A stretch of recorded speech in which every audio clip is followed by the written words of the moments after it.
अपनी स्मृति को नाम में ऐसे लगाओ कि कोई भी वस्तु मिले, व्यक्ति मिले, स्थान मिले, दुख मिले, सुख मिले, नाम न छूट पाए। कल के सत्संग में यही सुबह कहा था कि अगर आप भगवान को भगवान समझते हैं, भगवान के नाम को भगवान से बढ़कर मानते हैं, तो फिर कोई वस्तु मिल जाती तो भगवान को कैसे भूल जाते हैं।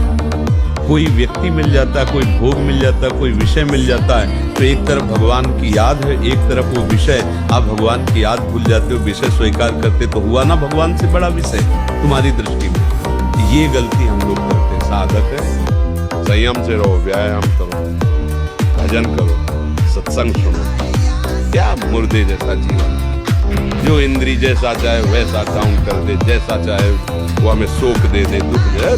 थोड़ा साहसी है, तुम भगवान के अंश हो, तुम कुछ भी कर सकते हो, कुछ भी। जब सब जगह से ठोकर लग जाए, कोई दरवाजा न दिखाई दे, तो एक दरवाजा है भगवान का, जो गले लगाते हैं। भगवान प्यार कर लिए तो सारा संसार प्यार करेगा। हमको तो नहीं जान पाए बच्चा, हमको जान जाओगे तो हमारे समान हो जाओगे। मैं कौन हूँ, तुम मुझे जान गए क्या? मुझे जान जाओगे तो कुछ जानने बाकी नहीं रहेगा भाई। अगर हमें तुम जान गए तो कुछ जानना बाकी नहीं रहेगा।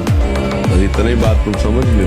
संसार इतना स्वार्थी है, इतना स्वार्थी, मलिन स्वार्थ है कि आप गर्दन उतार के दे तो भी वो एहसान मानने वाला नहीं, तो भी ये नहीं मानेगा कि धन्य है इसने हमारे प्रति जीवन दे दिया। बड़ा विचित्र संसार है। तो अपने को क्या करना है? संसार को नहीं देखना, अपने को देखना है कि हमने इसके साथ हित किया, अब इसका फल भगवान मुझे देंगे। इसीलिए हमने कहा भगवान पर विश्वास करो। हर समय राधा राधा राधा राधा, उठते बैठते चलते फिरते खाते पीते, क्योंकि कभी भी शरीर छूट सकता है। तो शरीर छूटने के समय यदि हम राधा बोले तो हमें भगवत प्राप्ति हो जाएगी, फिर हम आवागमन से मुक्त हो जाएंगे। एक एक पल तुम्हारे कर्म का हिसाब होगा, एक एक सेकंड का। ये ऐसे कर्म करो कि हमारा अच्छा हिसाब हो, बुरा हिसाब। ये मत समझो कोई देख नहीं रहा, वो देख रहा है जिसको हिसाब करना है, वो देख रहा है। उसके लिए कोई वकील या किसी सबूत की जरूरत नहीं होती, वो सर्वांतर्यामी आपके अंदर बैठे देख रहा है।